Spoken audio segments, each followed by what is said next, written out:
فاسألوا أهل الذكر إن كنتم لا تعلمون بالبينات والزبر।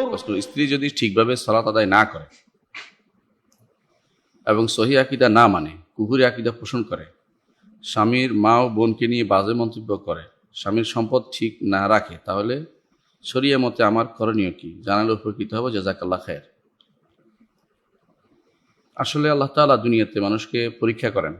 কখনো কখনো স্ত্রীকে পরীক্ষা করেন খারাপ স্বামী দিয়ে, আর কখনো কখনো খারাপ স্ত্রী দিয়ে খারাপ স্ত্রী দিয়ে স্বামীকে পরীক্ষা করেন। দুটোই পরীক্ষা, দুটারই নজির আমরা দেখতে পাই পূর্ববর্তী উম্মতের মধ্যে। লূত আলাইহিসসালাতু ওয়াসসালাম এবং নূহ আলাইহিসসালাতু ওয়াসসালাম, তার স্ত্রীরা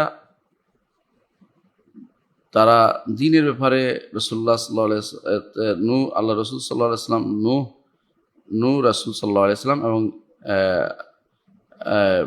লূত সাল্লাল্লাহু আলাইহি ওয়াসাল্লাম উভয়ের জন্য ব্যবহার করা জায়েজ আছে, সমস্ত নবীর জন্যই।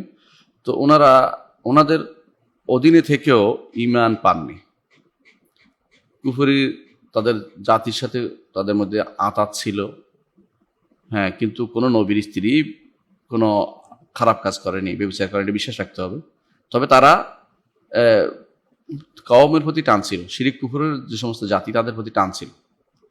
আল্লাহ তাআলা কিন্তু তাদের কথা উল্লেখ করেছেন যে যারা কাফের তাদের উদাহরণ করেছে ইমরাআতু নূহ ইমরাআতু লূত, লূতের স্ত্রী এবং নূহের স্ত্রী। এরা দুইজন মহানবীর অধীন থাকেও তারা কি করেছে, কুফরের দিকে মাইলান ছিল, ঝুঁকি ছিল। আল্লাহ তাআলা তাদের কিন্তু ধ্বংস করে দিয়েছে, তাদেরকে তারা রক্ষা পায়নি, প্লাবনও রক্ষা পায়নি। আর লূতের সময়ে তারা যখন চলে যাচ্ছিল তার স্ত্রী আল্লাহর পক্ষ থেকে আযাবে ধ্বংস হয়ে গেল, কিন্তু তারা পার হইতে পারেন। আবার দেখেন উল্টাটাও হয়েছে। আসিয়া বিনতে মুজাহিদ, তিনি ফেরাউনের ঘরে ছিলেন, ফেরাউনের ঘরে। দুনিয়াতে তার ঘর হয়নি, আল্লাহর কাছে ঘর চাইন, আল্লাহ আমি তো ঘর করতে পারিনি, এই দুরাচার, পাপিষ্ঠ, অহংকারী, আল্লাহর সাথে কুফরিকারী, ইলা দাবিকারী এর ঘরে আমি পড়েছি, আল্লাহ তুমি আমাকে তোমার কাছে একটি জান্নাত দিও। যেদিন শুনলো যে সে তার প্রভুত্ব মানে না, রব হিসেবে মানে না, বলে যে আমার রব তো আল্লাহ, সেদিন তাকে তিনি মেরে ফেলেছিলেন। তখন তিনি আল্লাহর কাছে একটি ঘর চেয়েছেন, আল্লাহ তাআলা সেটা দোয়া হিসেবে আমাদের জন্য রেখে দিয়েছেন। সেজন্য দুনিয়ার বুকে এই পরীক্ষাটা হবে। অনেকে মনে করতে পারে যে আমি ভালো হলে সবাই ভালো হবে, সবসময় হয় না। আল্লাহ তাআলা ঈমানদারদেরও কখনো পরীক্ষা করেন, আবার কখনো ঈমানদার নারীকেও পরীক্ষা করেন, পুরুষকেও পরীক্ষা করেন। এই পরীক্ষার ভিতরেই আমাদের টিকে থাকতে হবে। দুনিয়াটা পুরোটাই পরীক্ষার জায়গা।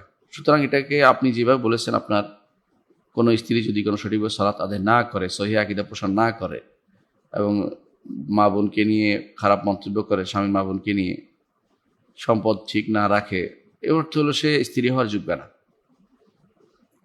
অন্যান্য দিনে স্ত্রী পরিত্যাগ করার সিস্টেম তাদের দিনে নাই। তারা রাষ্ট্রের কাছে যায়, কোর্টে যায়, সেখানে তারা সেপারেশন নেয়। ইসলামে আলহামদুলিল্লাহ এই সিস্টেম, কোথাও রাষ্ট্র থাকুক আর না থাকুক, কাজ কিন্তু চালিয়ে যেতে হবে দুনিয়াতে। এটা ইসলাম ওয়াইজ কাজটি করেছে। ইসলামী রাষ্ট্র হয়তো কোথাও হবে না, কিন্তু আল্লাহর দ্বীনের ব্যক্তি পর্যায়ে বা পারিবারিক পর্যায়ে বা সামাজিক পর্যায়ে এটা পালন করা কোনো কঠিন কিছু না, পালন করতে পারবে। ইসলাম সেরকম সহজ করে দিয়েছে, ইসলামকে সহজ করে দিয়েছে, আল্লাহ তাআলার পক্ষ থেকে সহজ করে দেওয়া হয়েছে। এই জন্য একজন স্বামী যদি কোনো অন্যায় করে, স্ত্রীর জন্য সেটা দুই দিক থেকে লোক এনে খোলা চাওয়ার ব্যবস্থাপনা করা হয়েছে। আবার সেটাকে সেপারেশন করার, কোর্টের পক্ষ থেকে সেপারেশন নেওয়ার ব্যবস্থা করা হয়েছে। আবার যদি কোনো স্ত্রী অন্যায় করে, তো শরীয়ত স্বামীকে বলেছে যে সে যেন তাকে নসিহত করে।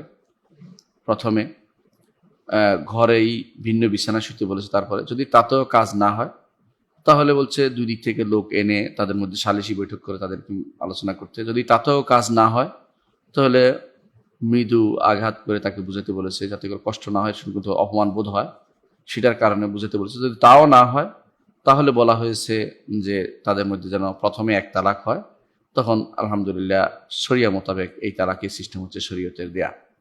এটা হচ্ছে সুন্দর সিস্টেম। এখন যদি এরকম কোথাও কারো স্ত্রী যদি সালাত আদায় না করে, আকীদার আল্লাহ সম্পর্কে কোনো সহি আকীদা পোষণ না করে, অর্থাৎ কুফরিতে লিপ্ত থাকে, আকীদা পোষণ করে, স্বামীর তখন এই পদ্ধতি অবলম্বন ছাড়া দ্বিতীয় কোনো পদ্ধতি নেই, যেগুলো আমরা বলেছি এগুলোর মাধ্যমে সে এই স্ত্রীকে তাড়িয়ে দিবে। অনুরূপভাবে স্ত্রী যদি কোনো এরকম সমস্যায় পড়ে, তারও এরকম এই সেপারেশন নেওয়ার সুযোগ ইসলামে রেখেছে। সুতরাং বিষয়টা আলহামদুলিল্লাহ ইসলামে অত্যন্ত সহজ, কারণ ইসলাম দীনুল ফিতরা, স্বাভাবিক দিন। এখানে মা জাআলা আলাইকুম ফিদ-দীন মিন হারাজ, দিন মানতে গেলে কষ্ট হবে, প্রাণ চলে যাবে, তো এরকম কিছু করা হয়নি। আলহামদুলিল্লাহ উভয়কে আল্লাহ তাআলা, স্ত্রীকে স্বামী, স্বামীকে স্ত্রী আলাদা মিলিয়ে দিবে, কোনো সমস্যা হবে না।